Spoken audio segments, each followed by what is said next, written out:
Pronto. Tá. Estamos gravando aula 3.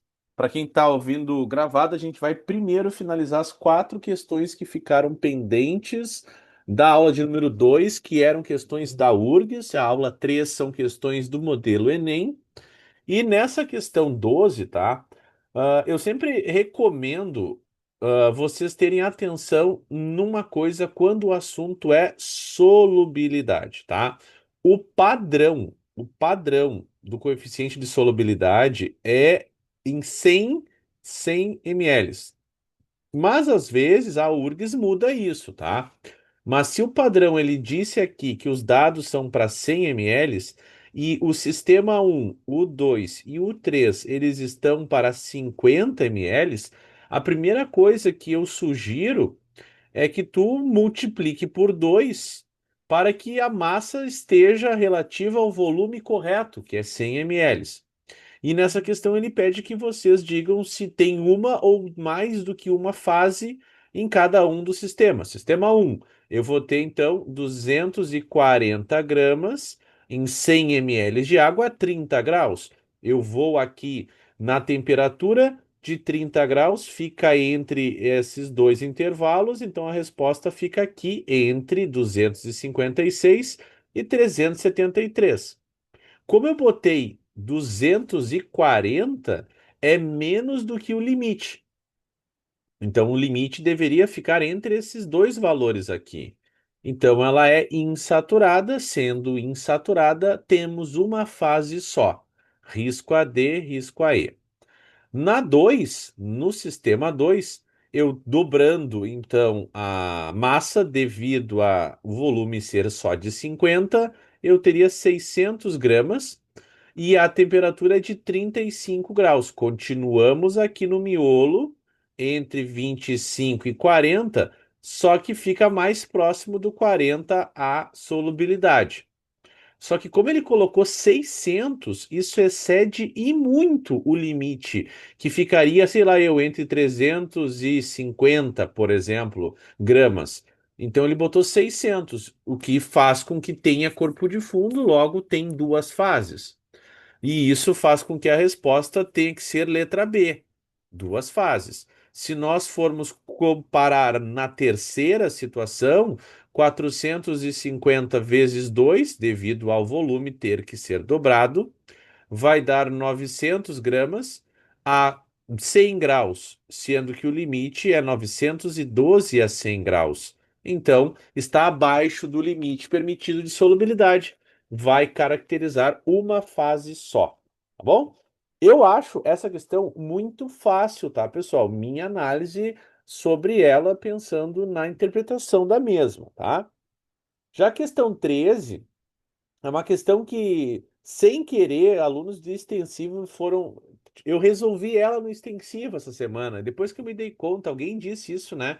Aí eu Te lembro dessa falei, viu, questão. senhor? É, tu tinha razão. Só que eu não tinha É, resolvido ela no prática, né? Então, por isso que vocês me lembraram, tinha essa questão na aula do prática. Então, olhem só, essa questão ele exige do vestibulando entender que ele pediu a questão de evaporar 10 ml de suor, considerar água pura densidade 1. Então ela evapora. Então ele espera que tu calcule o ΔH desta mudança de fase da água líquida para a água no estado vapor. Para fazer isso, ele deu a energia de cada uma das águas. A água líquida é esta aqui, quilojoules por mol. A água a vapor é menos 242,9 quilojoules.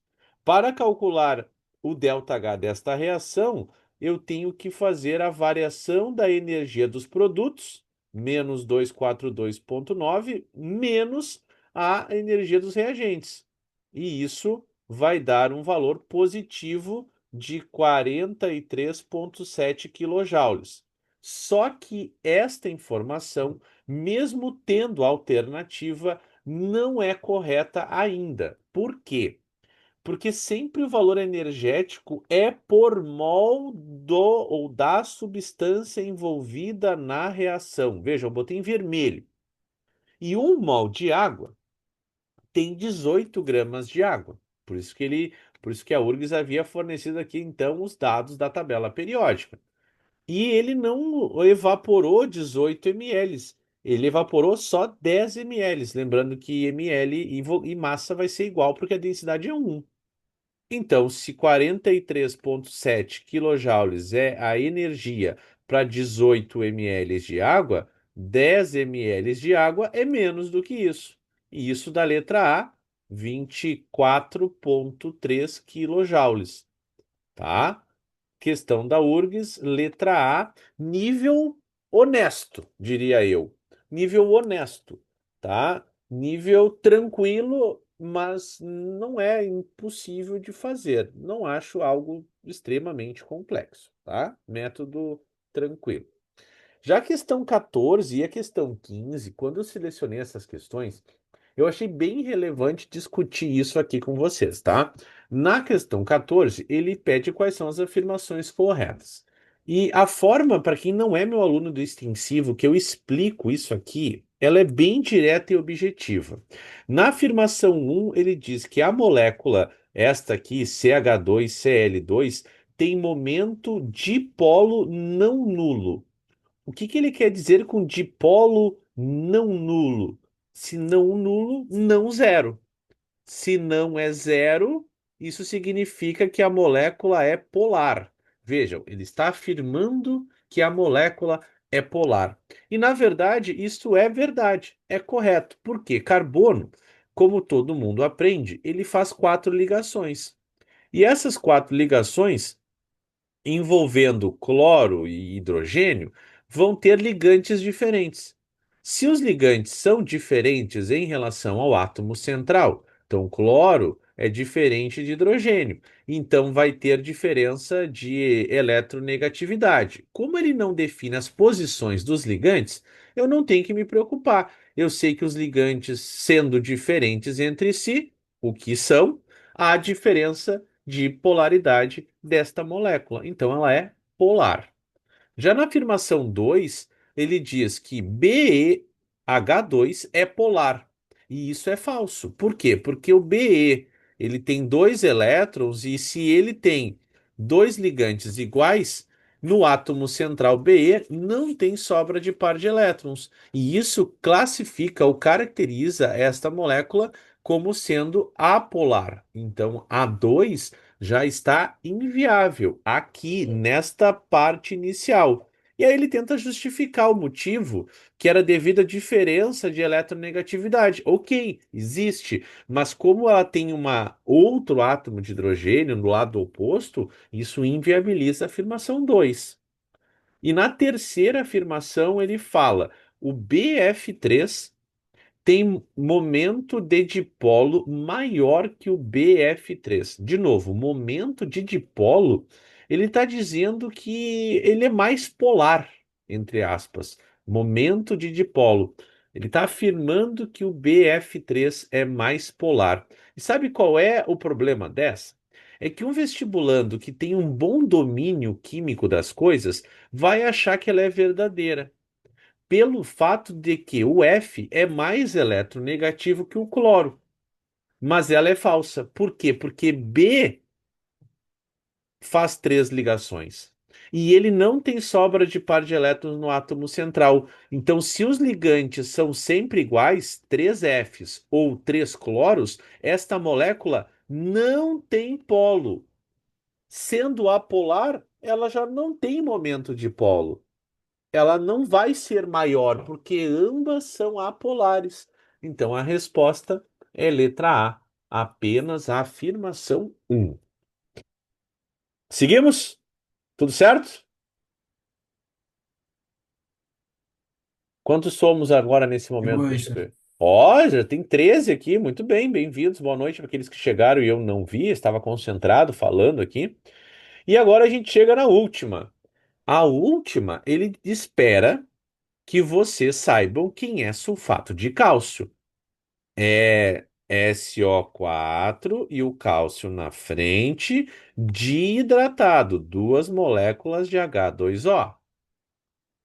Era essa substância que ele disse. E aí ele afirma três coisas sobre ela. Afirmação um: é uma substância composta. É, porque são feitas de átomos diferentes. Beleza. É.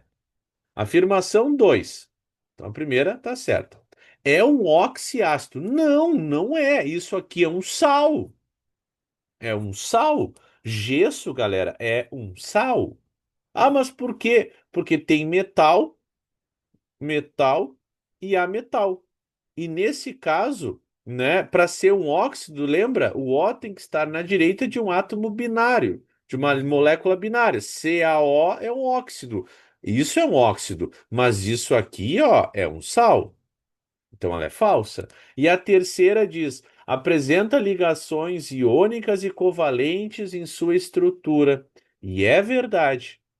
Ela é verdadeira. Por quê? Porque o cálcio ele se liga de forma iônica com o grupo sulfato. Lembra? Nunca separa o O do elemento central. Isso é uma estratégia que eu sempre digo.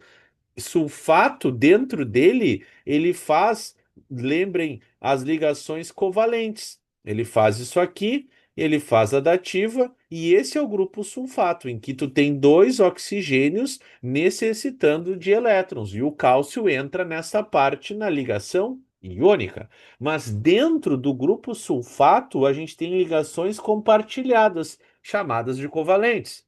Além disso, a água, aqui nessa parte final, também ocorre ligação covalente. Então, existem situações em que uma substância ela forma ligação iônica, mas em uma parte da mesma tem uma ligação covalente. Então, a resposta final é letra C, um e 3, tá? Um e 3. E aí a gente agora chega ao final da aula 2, tá? E eu usei aí 15 minutinhos. Tá tudo dentro do esperado, pelo meu cálculo. Agora a gente faz a aula 3, que é de Enem, tá? Qual é a expectativa de vocês para o número de acertos de vocês na aula 3? Me contem aí. Sejam honestos, né? Bah, ô, senhor, achei pegado, achei fácil, achei médio. E aí? Oi, João, boa noite. Ah, Mari, eu achei média, Sor. média? É que tinha umas que eu não sabia de orgânica muito. Uhum, E. Mas, eu acho que foi metade, metade, assim. Tinha matéria que a gente não viu ainda, que eu não tinha muito não domínio. conhece. É. É, boa, boa. Então, 8 acertos estaria de bom tamanho. Deixa eu ler aqui. Médio, não aprendi orgânica bem ainda. Ó, a Manu concorda contigo, tá nessa fase. Mais tranquila que as outras, mas não estava fácil. Boa, Alice. Bom, vamos ver então como é que vocês se saíram. E agora eu vou dar uns feedbacks no sentido de grau de dificuldade, tá? Lembra que no Enem a gente tem isso, né? Tem questão de, essa tu deveria acertar. Tipo assim, esta questão um tu deveria acertar. Tratamento de água e esgoto, quando tem. É muito tradicional na prova do Enem, né? Não vamos cometer assim aqueles deslizes por não revisar tratamento de água e esgoto. Então, lá, considerando as etapas do processo de tratamento de água, pode-se afirmar que a adição de cloro é feita para corrigir pH. Não. Cloro, ele é feito para matar os micro-organismos.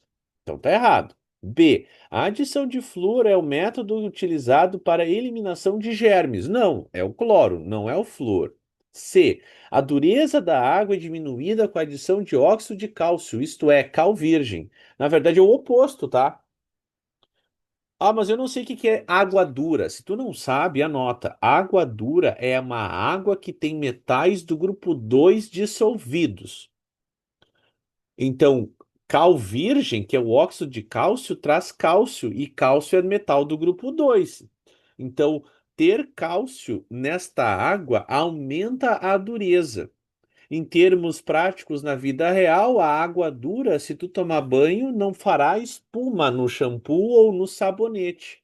Quando tu esfregar para fazer espuma, não vai gerar. Então ela é falsa, tá? Letra D. A filtração é realizada para eliminar micro-organismos presentes. Não.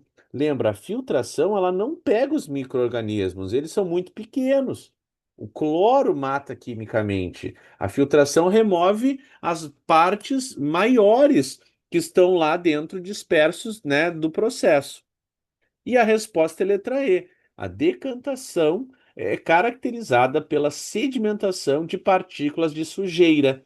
Sedimentar é ir para o fundo. Decantar é ir para o fundo. Então, tu limpa a água quando esse sedimento decanta. Ele vai para o fundo, a água fica limpa e isso acontece, e o nome é decantação. E aqui uma questão, na minha opinião, bem boa e bem fácil.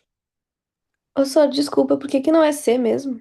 Porque a água dura é quando tu tem metal do grupo 2 dissolvido. Então eu não diminuo a dureza da água ao adicionar cálcio, eu aumento a dureza.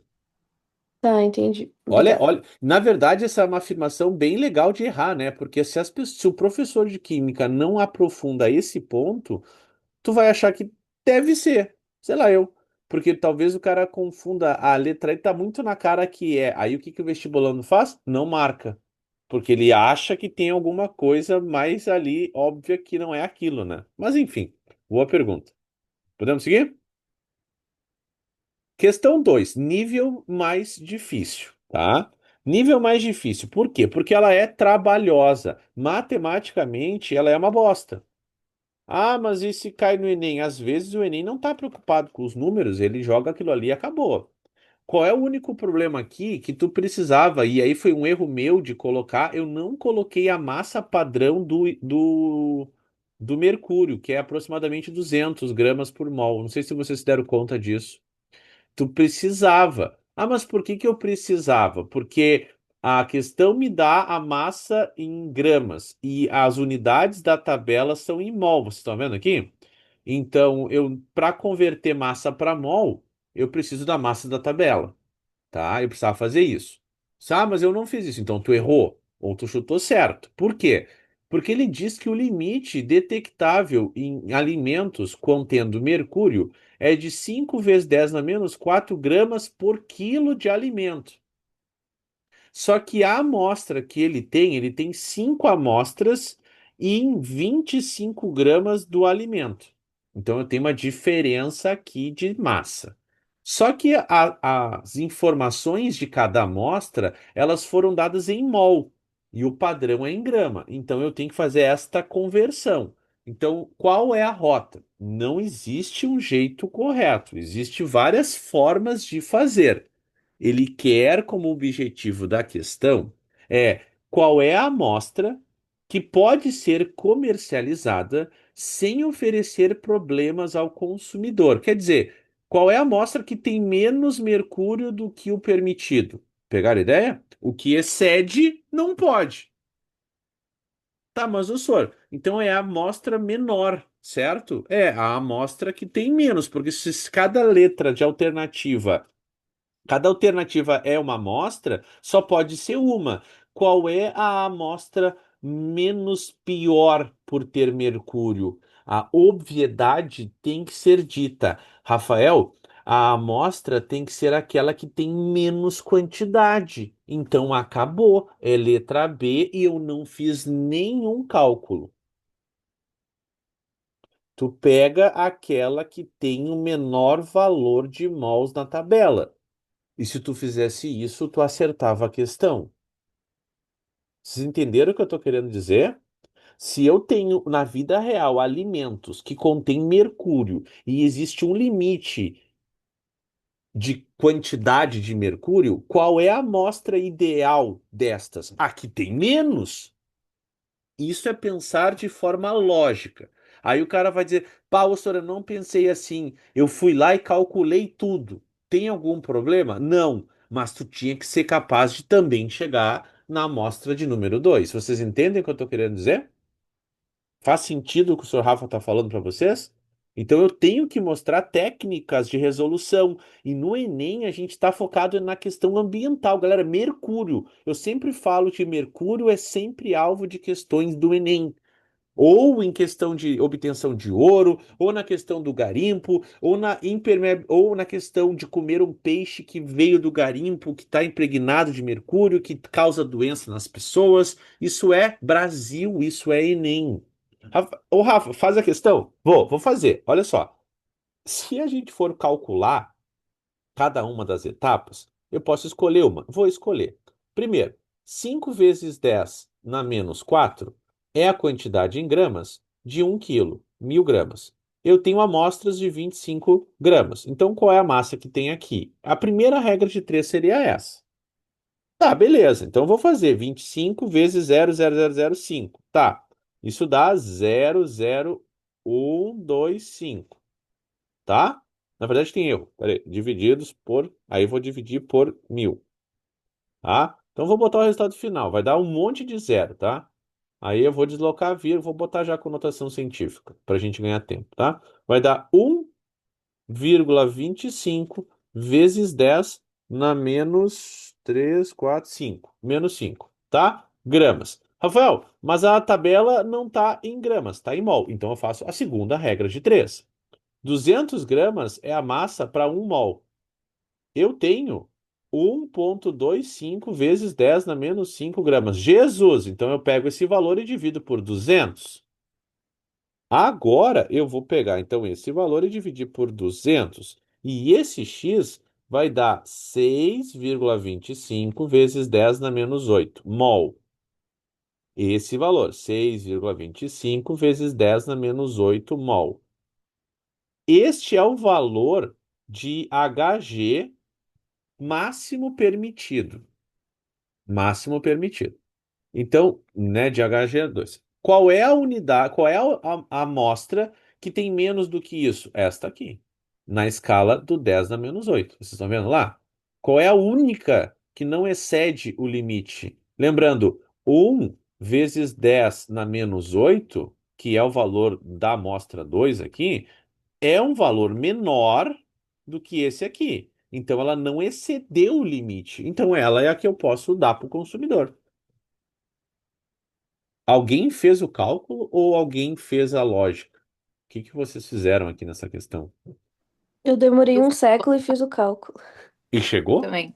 Cheguei, mas não precisava ter feito. Vai dizer que não dá raiva quando tu escuta do teu professor que Dá, dava para dá fazer de um muita jeito raiva. lógico. Porque até eu me dar conta que precisava Muita. das gramas do mercúrio, eu fiquei Uhum, pensando em outra forma de fazer e não conseguia. uhum. Aí eu fui atrás da tabela. É, mas assim, é, pela interpretação de alimentos e tal, é uma coisa, mas a minoria das pessoas pensaria da forma que eu expliquei no início, tá? Em termos de grau de dificuldade, pessoal, é uma questão considerada difícil, tá? Porque, mas ela é lógica. Não, galera, ela não é lógica. Ela foi feita por um cara que é um pouco fora da caixa pensar nos alimentos e pensar em escolher o que tem menos mercúrio. Ponto final. Tipo, não pode não ser este, entendeu? Mas por isso que a prática de provas amadurece mais vocês. Pega a ideia? Por que que essa turma ela existe? Porque amadurece mais de tanto vocês verem a gente conversar sobre as questões, tu ganha mais, tu amadurece mais, literalmente, tu fica mais preparado para fazer as provas na hora da verdade, né? Questão 3, tá? Questão Ah, 3, soluções. Oi, quem me chama? ali na 2 ainda, aquele valor de 200 gramas por mol, na questão original, ele deu? Ou Na aquilo verdade, eu ele não só deu? lembro, sabia? E eu acho que ele deu, porque toda a questão do Enem, como não tem tabela, ele tem que ter essa informação. Mas eu acho que ela é uma adaptação, tá? Então, por isso que faltou. Tá. Porque, na verdade, tinha que ter essa informação, tá? Tu não teria como saber decore e na prova do Enem não tem tabela, tem que ter essa informação. Vamos para 3? A 3 é o seguinte, ó. Sempre que tu tem uma tabela, alguma coisa assim, aquela informação do rótulo é a informação importante. A cada ml tu tem 500 miligramas de medicamento. Aí ele fala que a dose máxima diária é 200 miligramas, que tu pode dar para uma criança entre 7 a 9 anos, a criança tem 8 anos, e que cada ml correspondem a 20 gotas. Então ele quer saber quanto eu tenho que dar de remédio para essa criança, em gotas. Então é só pensar que o limite é 200. eu tenho 50. Então, se eu tenho 50 ml, 50 miligramas para 1 ml e o limite é 200 miligramas, eu vou ter que dar 4 ml. Só que se cada ml é 20 gotas, 4 ml vão dar 80 gotas. Esta é uma questão fácil, tá? 80 gotas. Pega a ideia? Bem objetivo, tá? Não vamos me alongar muito, senão eu não vou terminar a prova de novo. Mas é isso. Questão mais fácil, tá? Aí a gente chega em orgânica, na questão 4. E era do Enem mesmo essa aqui, tá? Ó, tem o texto e tudo mais. Aí ele diz o seguinte: se tu for o cara malandro, tu vai direto na pergunta, né? Aí tu diz: qual a modificação química na estrutura desse tensoativo que o tornaria um detergente biodegradável? Aí tu vai dizer: vou saber eu não sei. Então tu volta e lê. Será que te entrega alguma coisa? O descarte de detergentes como o esgoto ocasiona a formação de uma camada de espuma que impede a oxigenação da água. Micro-organismos que vivem nessas águas não são capazes de quebrar moléculas ramificadas. Aqui, ó, ocorrendo assim um desequilíbrio ambiental nos rios. A fórmula a seguir apresenta a estrutura química de um tensoativo presente na composição de um detergente. Então vejam, se eu quero torná-lo biodegradável, eu tenho que escolher uma opção em que eu deixe de ter a cadeia ramificada. Fica claro isso para vocês? Aí, letra A, retirar a parte polar. Ele não fala disso, porque se eu tirar isso, eu não tenho sabão. Eliminar insaturações. Ele não fala disso. Trocar o grupo aniônico. Ele não fala disso. Alterar o grupo. Ele não fala. Modificar a cadeia carbônica para normal. Letra E, fim da questão. Orgânica básica. Interpretação de texto. Nível Enem recente, né? Questão fácil, fácil, tá? Na boa. Ai, mas eu errei. Melhor errar aqui do que errar daqui a 5 meses. Vocês concordam comigo? Tá, mas questão fácil. Já a questão 5 do mesmo Enem, do mesmo ano, ele faz aquilo que todo vestibulando espera que caia em 2026. Reações orgânicas. Por que que eu digo isso?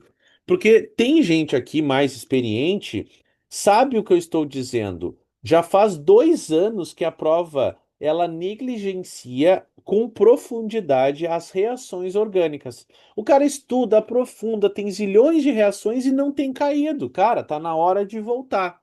Esta aqui, ela só valoriza o estudante que detém conhecimento técnico e específico. Olha só, ele diz que ele quer formar a exantresona. E ele também diz que isso ocorre por meio de processos de oxidação. Então, é uma oxidação que gera a hexantresona. 1, 2, 3, pá, 4, 5, 6. Beleza? Essa é a hexantresona. Só que se é oxidação, eu vou ter que botar oxigênio. E oxidar uma molécula pode ser por meio de álcool ou por meio de alcenos. Só que as reações de oxidações de alcenos, elas não geram cetona. Não desse jeito. Então, provavelmente a resposta tem que ser um álcool que tenha 6 carbonos e que no carbono 3 eu tenha um OH. Por que que isso vai acontecer? Porque esta reação envolve um álcool do tipo secundário. E todo álcool secundário, em sua oxidação, ele forma cetona. Ele se transforma numa acetona. Então, qual é a molécula, respectivamente? Ela é o hexantresol, letra C. Tá, mas aqui não tinha o que fazer, né, Rafael? Eu sabia ou eu sabia? Sim, então todos aqueles e aquelas que não aprenderam reações, segura. Segura que o teu colégio, no terceiro trimestre, vai falar. E vai doer. Mas ele vai te contar. No caso Sa- aí, é importante isso. Fala. O álcool é secundário porque ele se liga a dois carbonos ou não tem É, nada a ver? é. Tá, tá. Obrigada. Tipo assim, é como se eu pensasse, Alice, que esse C se liga a dois Cs. Tá. Pegou? O que que seria um álcool terciário? Isso aqui, ó. Ó, esse álcool é um terciário. O OH se liga a um carbono e esse carbono se liga a três carbonos. Pega? Uhum. Tá? Bem específica, né? Mas não me julguem. Ela caiu no Enem. Então, quando o professor fala que reações orgânicas serão importantes, leve em consideração, principalmente pelo fato que realmente acredito que estará na prova reações orgânicas no Enem e na URGS, tá? Em ambas, na minha opinião. Tá na hora de voltar, tá? Tá na hora e vai valorizar vocês. Questão 6. Essa aqui, ela era muito específica e foi do mesmo ano também. Ó, entre os medicamentos comuns para alívio é o ibuprofeno, na qual o carbono quiral, né, aqui é o truque da questão. Ele deu o comando carbono quiral. O que que é o carbono quiral? É o carbono em que na molécula ele se ligue a caminhos diferentes. O 1, o 2, o 3 e o 4. Então, onde o R1 tem que ser diferente do 2, que tem que ser diferente do 3, que tem que ser diferente do 4. Então ele diz isso, olha, eu tenho que ter o carbono quiral e esse carbono vai ter uma ação anti-inflamatória e efeito analgésico. E aí ele te descreve ali que isso tem uma mistura e será um isômero óptico. Além do ibuprofeno, destaque-se os princípios ativos a seguir, presentes em outros medicamentos para alívio da dor. Aí ele te dá outros 5 medicamentos com 5 moléculas e ele quer saber qual destas 5, ou qual é aquele que também apresentará esse mesmo efeito do ibuprofeno. Quer dizer, qual é a molécula que também tem carbono quiral. Basicamente isso. Nesse caso, é aqui. Está aqui o carbono quiral, então a gente tem como letra E a resposta. Era isso que o vestibulando tinha que fazer. Não há carbono quiral com dupla, isso não existe. Então este aqui não tem quiral, este não tem quiral, este também não e este também não. Então só tem esse cara aqui com quiral. Esse é o quiral. Então essa é a resposta. Isomeria é o nome da matéria, né, dentro da orgânica, mas para alunos como vocês, isso, se cair no Enem, deveria ser considerado fácil, certo? Esta fácil, a anterior difícil e a primeira de orgânica fácil. Soro, o carbono quiral, ele tem que ter 4 ligações? 4 ligações e que seriam caminhos diferentes. Deixa eu até te mostrar aqui, Tá. olha só. Aquele H é uma ligação também, eu não tinha Aham, percebido. justo. Por que que a minha caneta não apagou o treco? Não sei. Ó, vamos pensar, hidrogênio é um caminho, essa parte é outra, isso aqui tudo, ó, é outra coisa, e isso aqui é outra coisa. São 4 rotas diferentes. Pegou? Foi, Soro, obrigada. Foi 7. 7, ele mantém orgânica na tabela, mas cuidado, olha só. Ele diz que fala da gasolina. A gasolina, tá? É sempre bom lembrar que ela é um octano, tá? Ela é um octano. Ah, eu posso anotar isso? Pode anotar. Nem sempre a questão vai dizer isso. Nessa aqui ele diz que a gasolina é uma mistura de hidrocarbonetos com cadeias saturadas entre 5 e 10 carbonos. Mas de fato ela é um octano, tá? Tem 8 carbonos com ramificação. Além disso, a gasolina de alto desempenho deve conter elevados teores de hidrocarbonetos de cadeias ramificadas. Então, alto teor, muitas ramificações, tá? De forma a resistir à compressão e tudo mais, ele te explica. Dentre os compostos, aquele que conferirá maior desempenho como combustível é aquele que tem maior número de ramificações. De novo, ramificação. N-decano é uma cadeia normal, normal, decano normal. N-heptano, cadeia normal de 7 carbonos. Não pode. Nas de baixo, olha só, eu tenho que ver ramificações. Um etil, um metil. São 2 ramificações. Tá, duas. Na outra, um etil, um metil. Na posição 2 e na posição 3. São duas ramificações. A resposta é a terceira. Por quê? Porque eu tenho três ramificações. São três metil, trimetil. Um no 2, outro no 2, outro no 4. Então, ao todo, eu tenho três ramificações. E ele quer que tem mais ramificações. Essa é zero e essa é zero. E essa é a resposta, e é uma questão, na minha opinião, fácil também. Tá? Orgânica básica, interpretação de texto. Orgânica básica, interpretação de texto. E domínio de linguagem. Domínio de linguagem. Domínio das moléculas orgânicas, e tu tem que ser capaz de ler e identificar o que tu está lendo. Então, tem que saber bem o domínio de linguagem. Questão 8. Deixamos para trás a orgânica e agora a gente volta para alguma coisa aqui que é, se eu não me engano, cálculos químicos. Cálculos químicos, que significa não há reação, há uma análise de acordo com a questão. E nessa, ele fala que eu tenho uma unificação de cloreto de cálcio quando eu coloco água. Então é um cloreto de cálcio e depois eu vou hidratá-lo. Cloreto de cálcio, ele disse que a massa da tabela é 111 gramas por mol e a massa de água é 18 gramas por mol.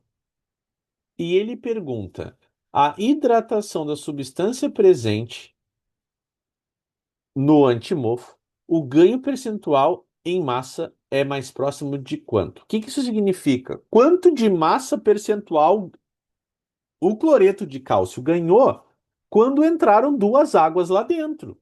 Quantos por cento ele ganhou?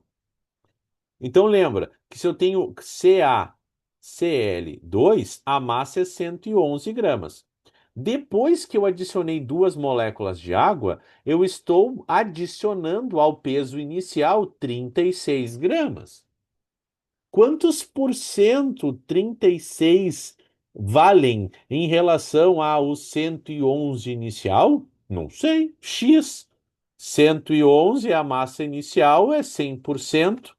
Ao adicionar 36 gramas, isso vai dar quantos por cento?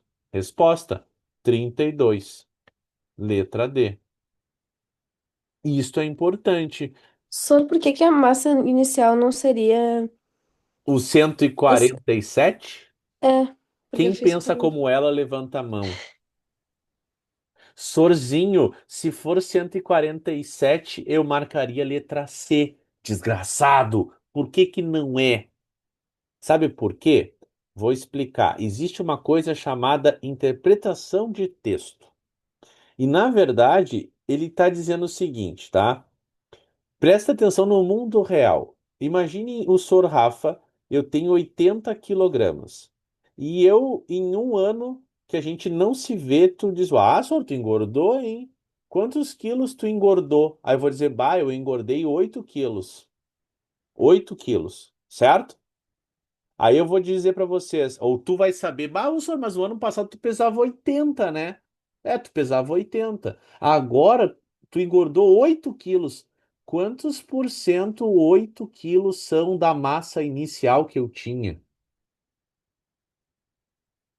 Vocês entendem? Quantos por cento eu engordei? Eu engordei 10%, porque eu tinha 80. Eu fiquei com 88. Aí eu não posso calcular 8 sobre 88. Eu tenho que calcular 8 sobre o que eu tinha antes de engordar os 88. Ele quer saber, ó, o ganho percentual. Esse ganho é sobre o que eu tenho no início, não sobre a soma. É uma situação pegadinha. Eu entendo quem foi lá na letra C e marcou fazendo a soma. Mas eu não posso fazer isso nesse caso, porque eu estou adicionando e ele quer o quanto foi percentualmente o ganho. Pega a ideia? Fica claro? É estranho, mas é isso. Mas para mim faz sentido. E pro Enem também. E era Enem 2023. Perguntas? Podem perguntar. Somos 14 ao vivo. Fico muito feliz que vocês estão sempre comigo. Podemos seguir para 9? Quem marcou letra E C? Põe a mãozinha aí. Só para eu entender. Uma. Vai lá. É normal pensar assim, mas tem que cuidar, tá? Só uma teve coragem de levantar a mão. Malvados. Muito bem, obrigado, Nicole. 9. 9 é aquela assim, ó. 9 é aquela. Eu peguei ela do PPL, tá? Em que ele te dá todo o processo. Aí tu diz, "Ah, mas isso é geografia, Rafael?" Não, não é. Mostra o enxofre, enxofre, enxofre, enxofre. Tudo é enxofre. Galera, se tudo é enxofre, o que que o enxofre causa? Enxofre é o principal causador do quê? Do quê? Da chuva ácida, letra C. Chuva ácida. Ah, mas não é efeito estufa, não. Efeito estufa é carbono. Enxofre nitrogênio é chuva ácida. Podem anotar isso para quem esqueceu, tá? Degradação da camada de ozônio é se tu tivesse liberando CFCs, tá? Então, ozônio seria se tu tivesse CFCs. Chuva, efeito estufa, se tu tivesse C ou CO2 na atmosfera. O fog, que fotoquímico tem a ver com poluição de particulados suspensos, né? Que seria aqui neblina e tal, né? E surgimento de ilhas não tem nada a ver, tá? Não quer dizer isso no texto, na imagem, né? Então, questão bem fácil, tá? Bem fácil. Questão 10. Questão 10 é aquele tipo de situação que fala de pH. Fala de pH. Ele diz lá, a disponibilidade de nutrientes no solo. Galera, solo, pelo amor de Deus. Pensar em uma prova de Enem é pensar em solo. Solo, tá? Vocês precisam lembrar que solo tende a ser, em questões, fornecido um solo ácido. E ele diz: o solo deveria que ter, desenvolve a forma adequada, o ideal seria próximo a 6. Para isso, produtores rurais realizam práticas agrícolas com manejo do solo de forma a minimizar efeitos deletérios do alumínio, manganês e excesso de ferro, além de potencializar a disponibilidade de outros nutrientes, como cálcio, potássio, magnésio e fósforo. Considere, olha só, um solo alcalino. Aqui é o que ele está pedindo. Olha, considere que tu tem um solo alcalino, que tu tem um solo básico, no qual se deseja realizar o manejo para o fim de prejudicar, de ajustar o pH e aumentar a fertilidade. Se o ideal é próximo de 6, eu tenho que acidificar o solo. E foi feita essa questão oposta ao que geralmente se faz. Geralmente o vestibulando procura CaCO3, ele procura CaO, ele decora, vi solo, vou marcar CaCO3. Vi solo, vou marcar CaO. Aí este Enem inverteu. Ele te deu um solo básico. Ele espera que tu o transforme em um solo levemente ácido, porque pH 6 é levemente ácido. Então eu tenho que achar uma substância com caráter ácido e não básico. Então a letra B tu não poderia marcar. E aqui é a tão importante, necessário domínio da, como é que eu vou dizer para vocês, de quem é a substância fornecida. Tipo assim, letra A, KNO3. Ele é um sal.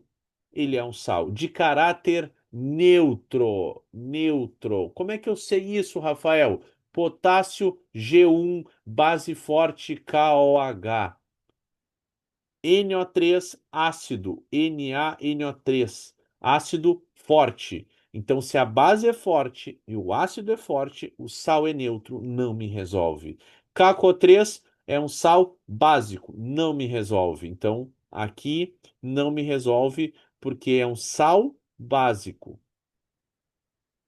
Letra C, Na. Galera, viu Na? Ele é do G1. Então, ele sendo do G1, ele forma uma base forte, NaOH.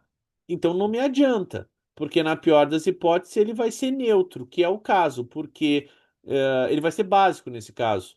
Ele vai ser sal básico, porque o fosfato, o PO4, ele vem de um ácido fosfórico, que é um ácido moderado a fraco. Então, ele é um sal básico, não me serve. Al2SO4, nesse caso, ele diz que não pode ter, ó, minimizar os efeitos do alumínio. Então, eu não posso adicionar alumínio. Essa é uma pegadinha.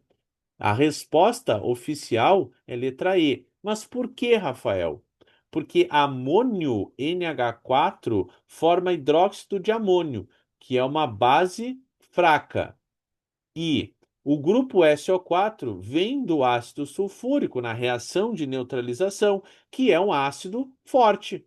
Então, se o ácido é forte e a base é fraca, o sal tem caráter ácido. E isso só acerta vestibulando que tem domínio, estuda, senta a bunda e decora as forças da base, as forças dos ácidos e entende que um sal é o resultado da união de um ácido e de uma base. Ai, senhor, mas e o grau de dificuldade dessa questão? Ela não é fácil. Não sei se ela entra no difícil, mas de média é difícil. Mas isso a URGS também gosta de fazer, tá bom? Mas aqui foi, na minha opinião, uma questão pegadinha, porque talvez alguns de vocês, por decorarem que se é solo, a resposta tende a ir para CaO ou CaCO3, possam ter marcado letra B e aí ferrou o sistema. Não era a resposta desta questão. Seguimos? Chegamos na 11 e estamos dentro do horário. Questão 11, eletroquímica, pilhas. Pilhas. Pilhas. Ele te dá aqui os três dispositivos. Ele quer qual é o dispositivo ideal para unir essas duas semi-reações, gerando corrente elétrica, e eu colocando três pilhas em série. Então eu preciso saber qual é a energia da pilha. E para isso eu tenho que calcular a DDP, a diferença de potencial. E lembrem, ela é ideal quando um é positivo e o outro é negativo. Então tu pega o maior valor e desconta do menor valor. Tudo bem, olha que lindo. Menos com menos dá mais. Isso dá mais 3,59 volts cada pilha. Como ele disse que vai colocar 3, então eu multiplico por 3. Pega a ideia? Todo mundo pega a ideia? É isso que eu tenho que fazer. E isso vai dar, sei lá, quase 11. 3,6 vezes 3. Alguém calculou isso aí? 10,8 deve ser? 10,8 Tá volts. entre 10 ali e 11. É, isso aí. Então, a energia que três pilhas vão entregar vai ligar qual dispositivo eletrônico?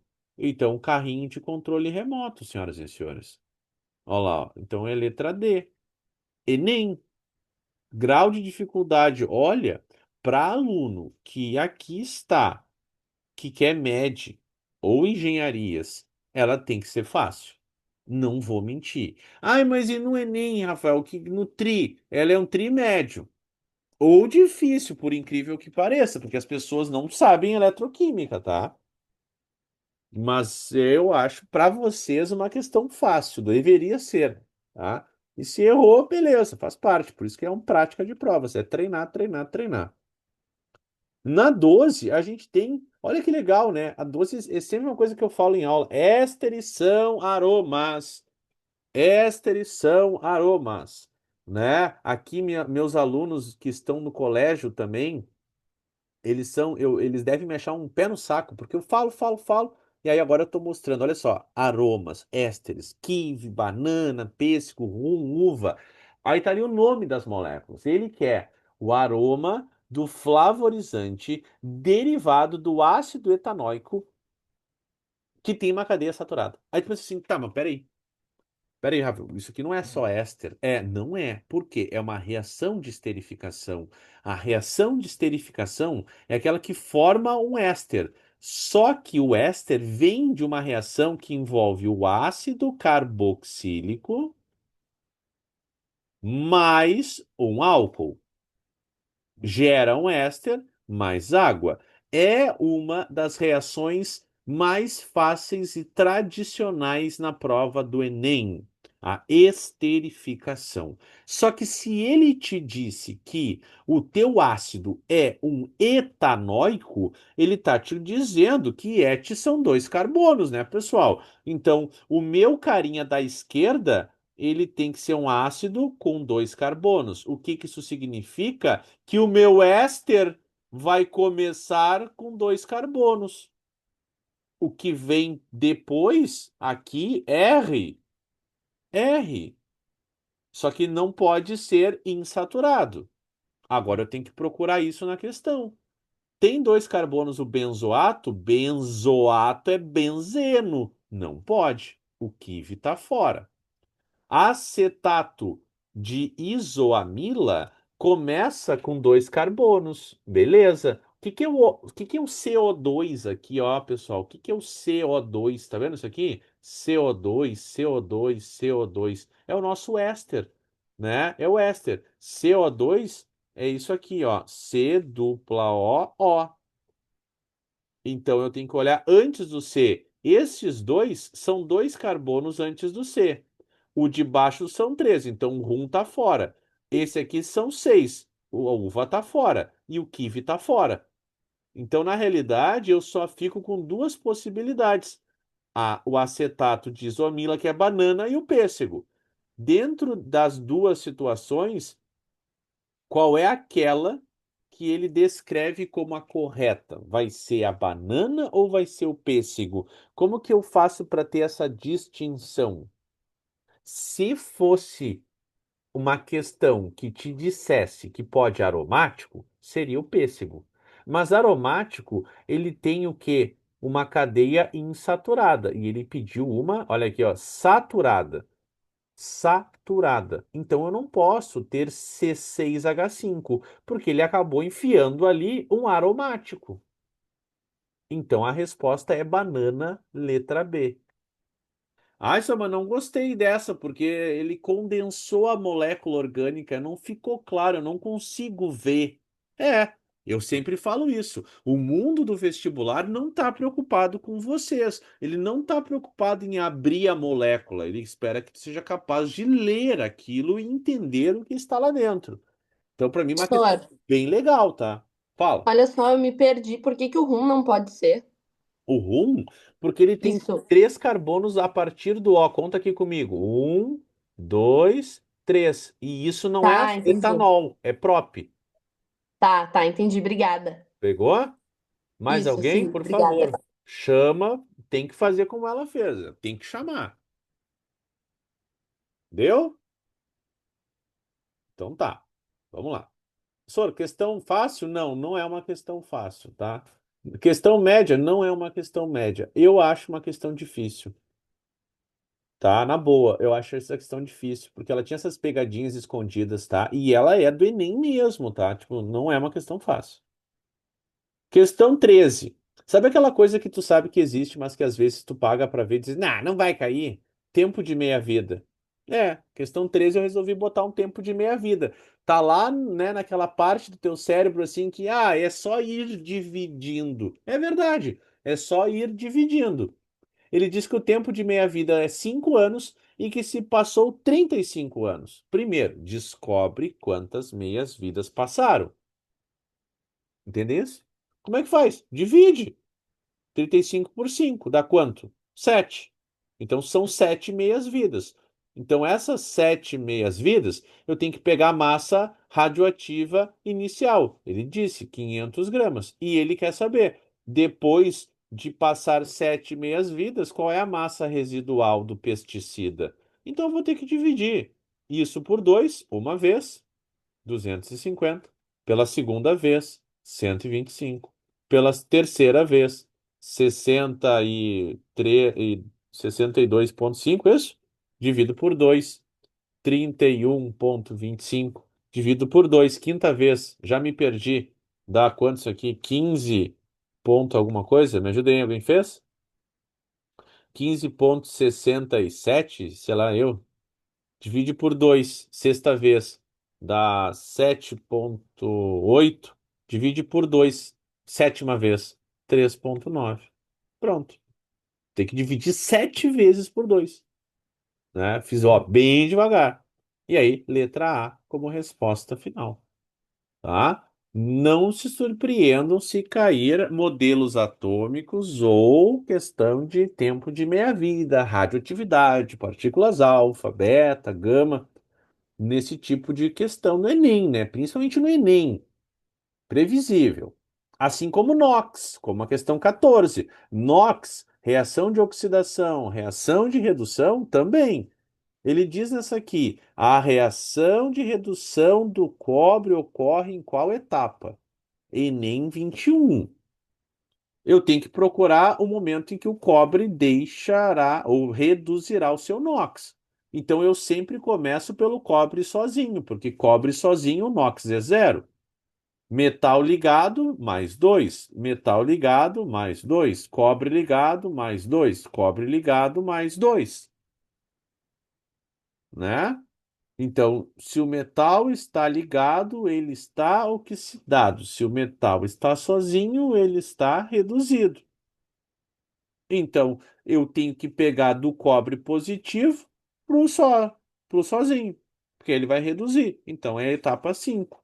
A etapa em que ocorre redução é quando o metal tende a ficar sozinho, ou que, no pior das hipóteses, reduzia para o NOx mais um.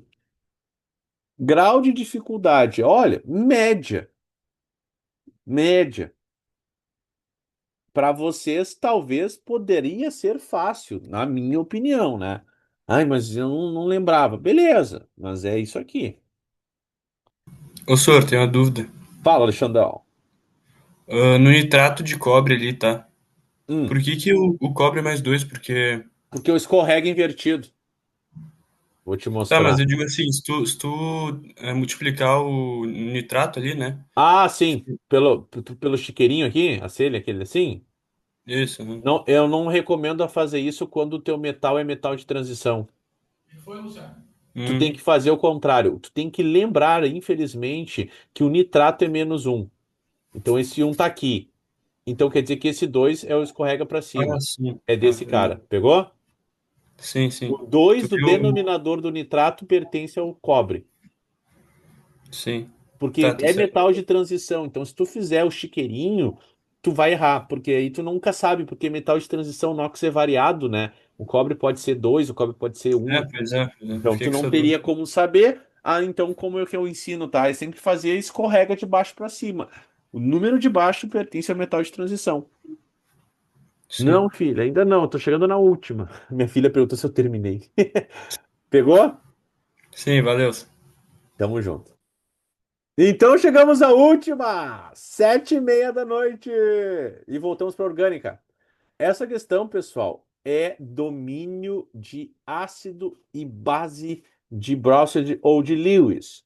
Só que aí, olha só, ele te dá um texto ali, fala, tudo mais, mas ele diz as substâncias mediante adição tal, ele diz assim, ó, o hidróxido de sódio é capaz de identificar a presença destes pesticidas pela reação de ácido e base de Brownstein. Então quer dizer que se eu botar hidróxido, que é uma base, eu vou reconhecer o pesticida porque ele vai sofrer uma reação de ácido-base. Então, quer dizer, se eu botar uma base, o que que o meu pesticida tem que ser?